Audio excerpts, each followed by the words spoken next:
Hello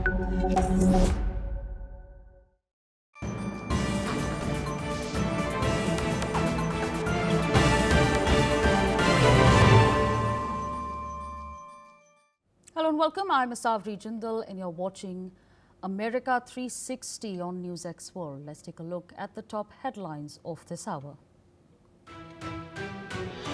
The Kremlin welcomes US President Donald Trump's focus on peace talks for Ukraine after the Gaza ceasefire and hopes he can push Kyiv towards a settlement. Meanwhile, Russia accuses Ukraine of stalling while Ukraine says Russia's demands are like asking for surrender.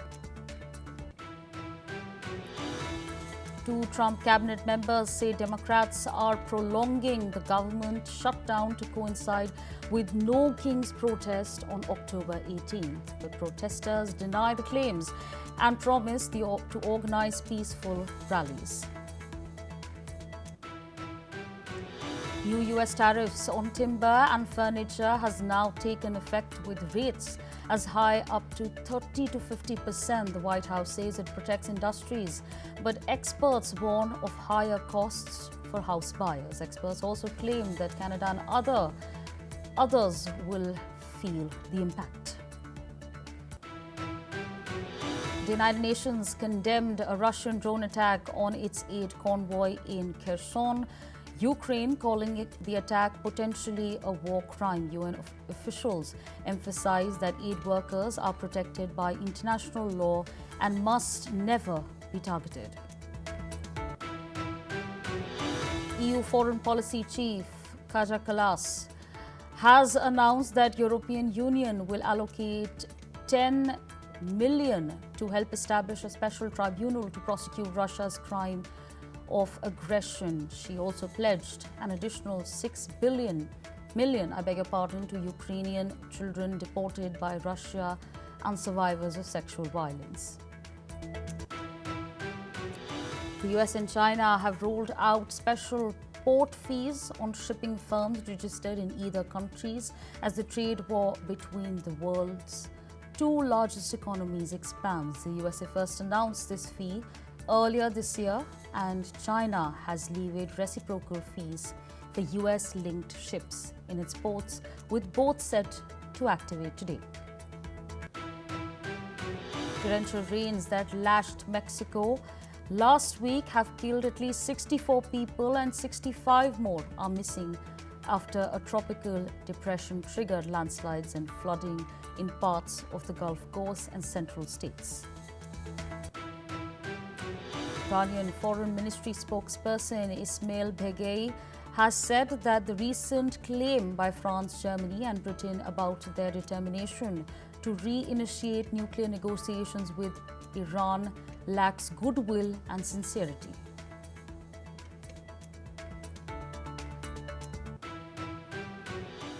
Moving on to the top focus of the hour, the Kremlin has said on Tuesday that it welcomed US President Donald Trump's desire to focus on the search for a peace deal to end the fighting in Ukraine after achieving a ceasefire in Gaza and hoped that he would be able to push Kyiv towards a settlement. Russia accuses Ukraine of stalling negotiations and of not making good on an idea of setting up working groups to consider potential aspects of a deal. Meanwhile, Ukraine accuses Moscow of not being serious about a deal and of putting forward conditions that are good as asking Ukraine to surrender.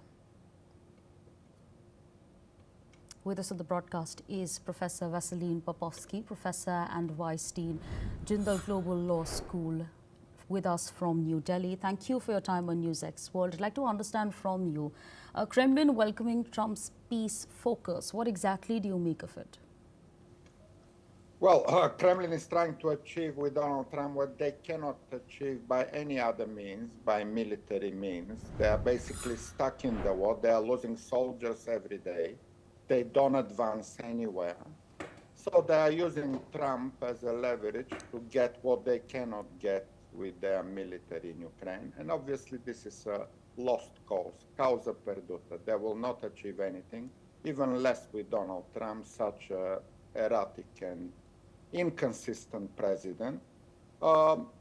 And it's a very clear conflict. If Israel-Gaza was kind of different, where you have to kind of blame both sides for war crimes, here it's very clear Russia is committing war crimes daily, killing civilians, shelling cities, whereas Ukraine is defending its territory. Ukraine is defending its right to survive. And there is no other way out of this without strong pressure on Russia to withdraw from Ukraine and strong support for Ukraine, including with all the military equipment and tomahawks and all other weapons that Ukraine needs to defend its territory. So there is only one direction. Ukraine needs to be supported with every possible military means, and Donald Trump will do that. He already mentioned tomahawk could be one way of putting pressure on Putin to withdraw from Ukraine. Russia violated international law, committed war crimes. It needs to withdraw. It needs to get to a ceasefire. There were 7 suggestions by Donald Trump for a ceasefire, all of them denied by Kremlin. Kremlin didn't accept any, even 30-day ceasefire, a period from which could be useful to negotiate a peace agreement. Obviously, with that behavior, there is only one way ahead here. Absolutely. Professor Popovsky, I'd also like to understand from you, now there's been a lot of foot dragging as far as the peace deal is concerned. What is the kind of effort that is required to essentially have a resolution between the two countries?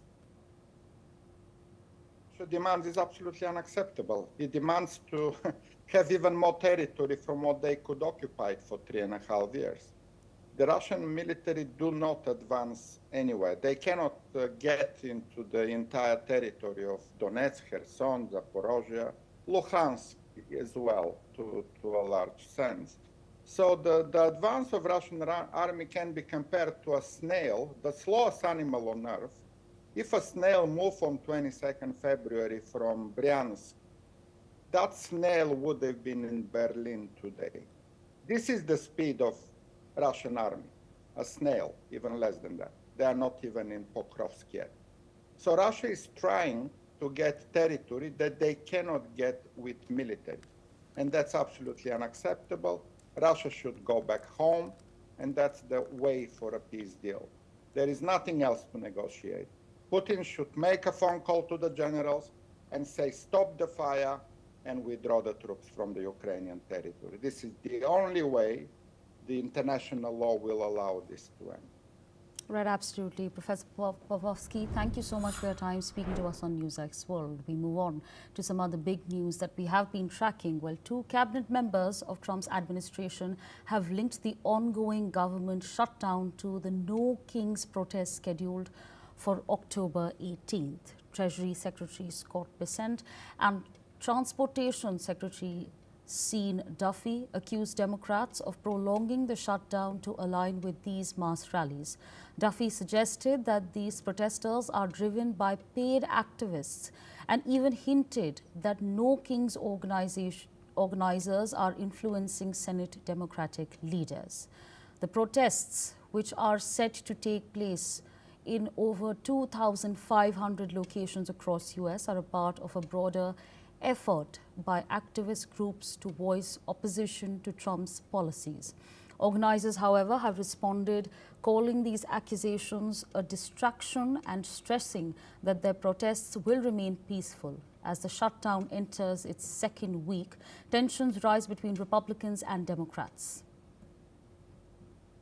With us on the broadcast is Ms.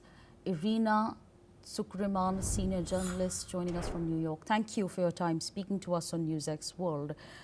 Well, the argument that has been raised by 2 cabinet members of the Trump administration is that the ongoing government shutdown is linked to the No Kings protesters and in fact the protests that are scheduled for October 18th. How much merit does this argument hold? Thank you so much. I don't think it holds any merit whatsoever.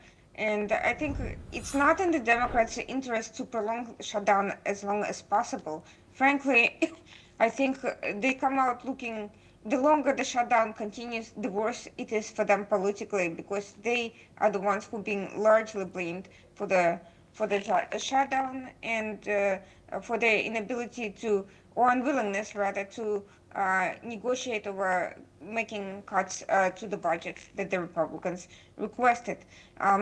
That said, these protests are not new. They have been ongoing for a while. I doubt that congressional leadership has anything to do with their organization, and I also don't think that they necessarily benefit from being linked to them in any particular way. The Trump administration has tried very hard to discredit these protests, to link them to illegal migrants, to assorted illicit activity, and to dark money from the Democrats. It's very clear, however, that there is a significant portion of the protesters who are alarmed at some of the administration's actions and genuinely are concerned about not being heard and about the direction the country is taking. The fact that the Trump administration has used extreme language comparing Trump to an emperor or king at various points in time certainly feeds into the worst of these concerns, regardless of whether or not that is their intention. And to some extent, the sort of provocation, I believe, is intended to create this sort of feedback loop that then the administration can use to justify even stronger Right. pushback against the Democrats. So I think this is just another excuse for the administration to essentially blame the Democrats not only for the shutdown, but for everything that's going on, and they're speaking largely to their base. They're not speaking to independents or to the more moderate Democrats who are concerned, but also don't necessarily support everything their own leadership is doing. Right, absolutely. I'd also like to understand from you, considering the fact that the shutdown is now entering its second week. It's the people that are bearing the brunt of politics. What exactly is the sentiment on the ground? Nobody is happy about the shutdown, least of all the people who are getting fired.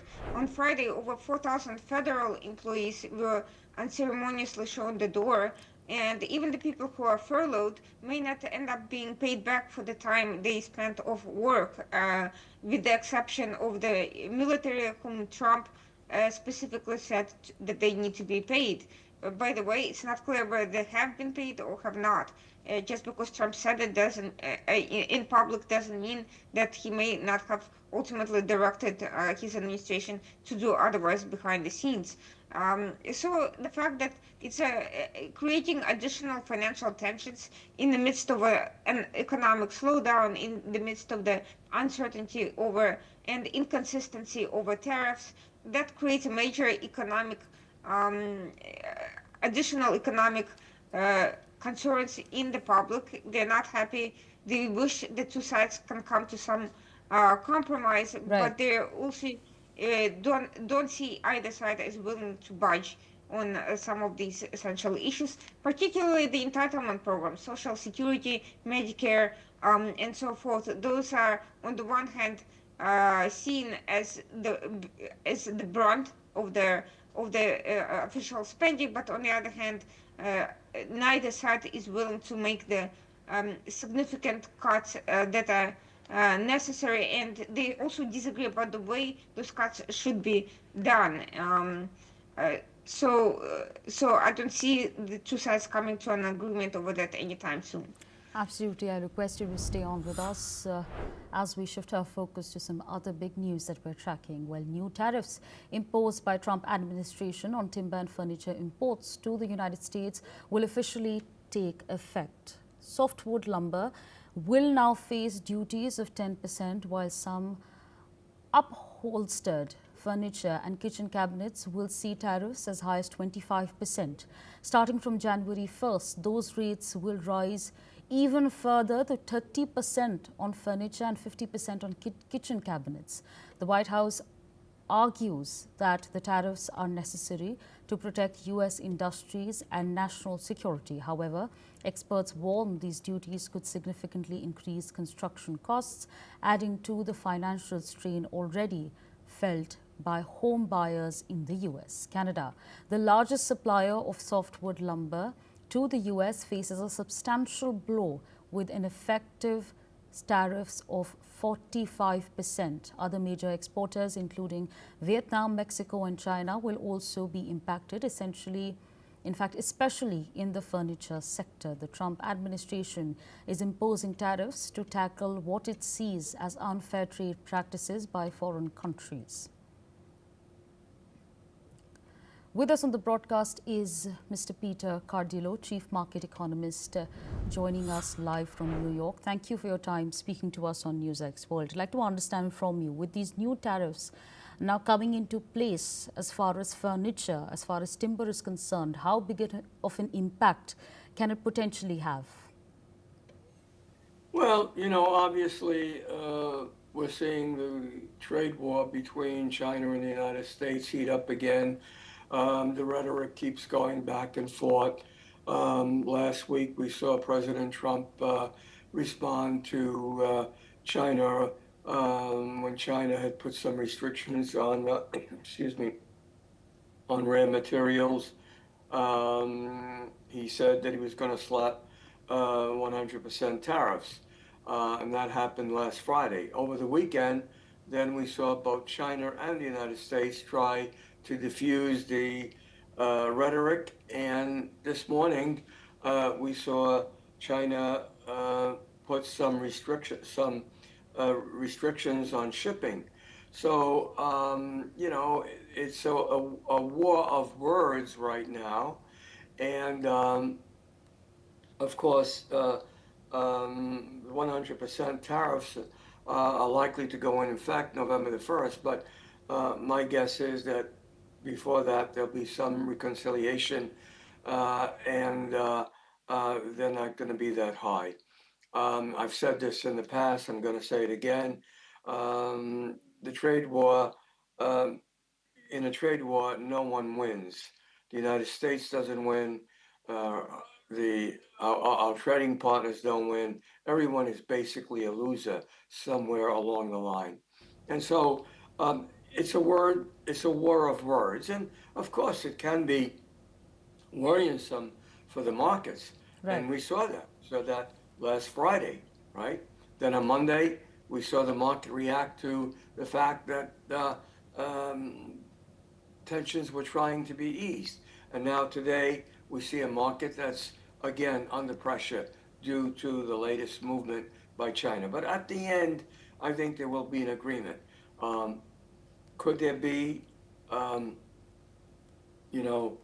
discussions going on towards the end of the year? Very possible. But again, no one wants economic disaster on their hands. And I think that President Trump was quite clear about this. He said it over the weekend, that he was not willing to risk a depression, and nor is China, and no one for that matter of fact. Right. So I think it's just a question of time before they do come to some mutual agreement. Right, absolutely. Mr. Peter Cardillo, we appreciate your time on NewsX World, sharing your inputs and insights with us. On that note, we leave it there and shift our focus to some other major news that we've been tracking very closely. A powerful bipartisan committee in the US Congress said that it has begun an investigation into the involvement of Elon Musk's Starlink satellite business in providing internet access to Myanmar scam centers, blamed for swindling billions of Americans and victims across the world. The inquiry, which began in July, comes as investigation revealed that large number of Starlink dishes began appearing on scam center roofs in Myanmar around the time of a crackdown in February, with the company coming from nowhere to being the war-torn country's biggest internet provider in 3 months. SpaceX, Starlink's owner, has not responded.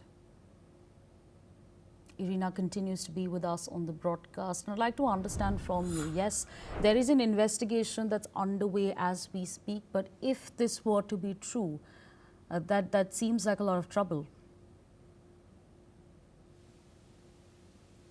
I actually would not be particularly surprised if it turned out to be true. There are two possible scenarios how this came about. One is that there are third parties operating on Elon Musk's behalf. In other words, third parties that he was selling Starlink to that have essentially diverted these satellites to the care of Myanmar junta.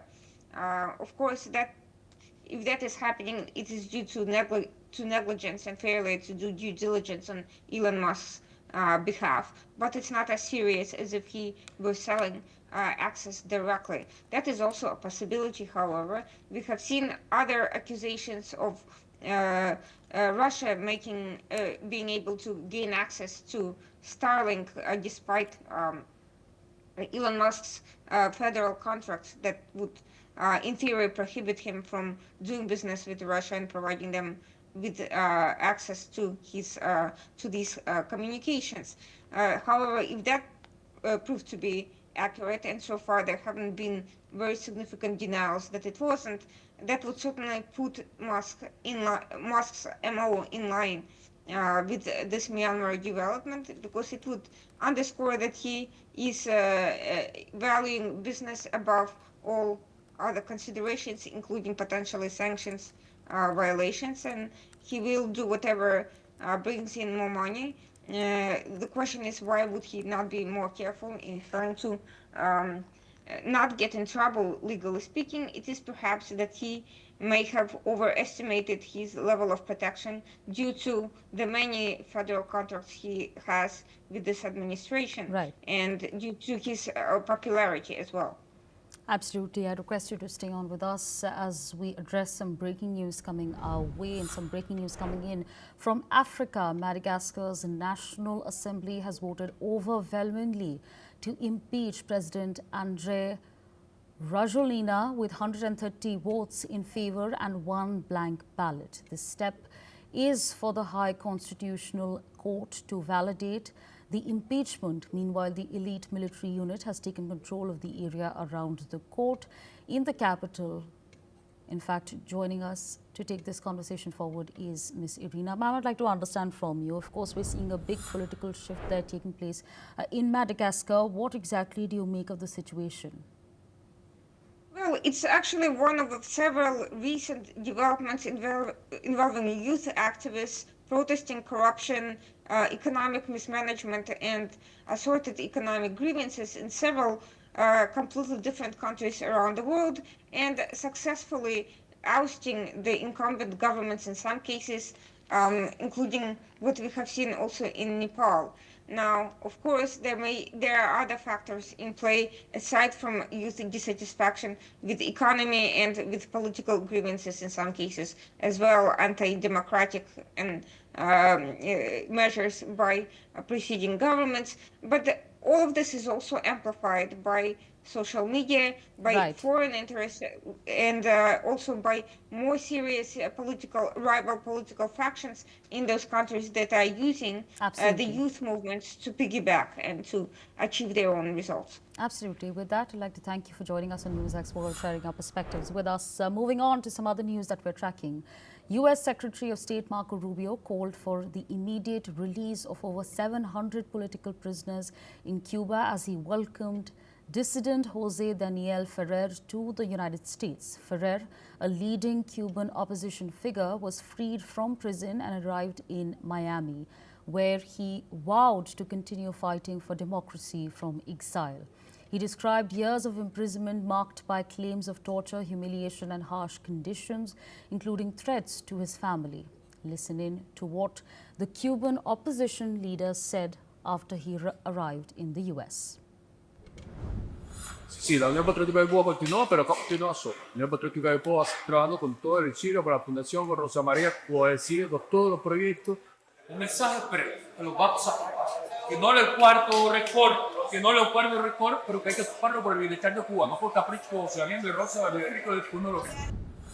Si en Venezuela hay una dictadura como la de Maduro, es porque existía una dictadura como la de Cuba, y del Castro, y Raúl Castro, y los que están ahora en el poder, pero han tenido el apoyo de China, han tenido el apoyo de Rusia, han tenido el apoyo de Irán, de Corea del Norte y de todos esos regímenes enemigos de la dictadura. Por lo tanto, es imposible que nosotros solos podamos democratizar algo.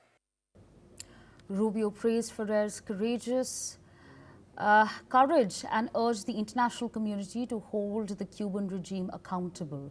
The Cuban government confirmed Ferrer's departure followed a formal U.S. request. Ferrer, founder of the Patriotic Union of Cuba, has faced repeated arrests since 2003 and was re-imprisoned after protests in 2021. Despite exile, Ferrer promised to maintain his dignity and keep fighting for Cuba's freedom. And that's a wrap on America 360. Keep on watching NewsX World for more news and updates from across the world.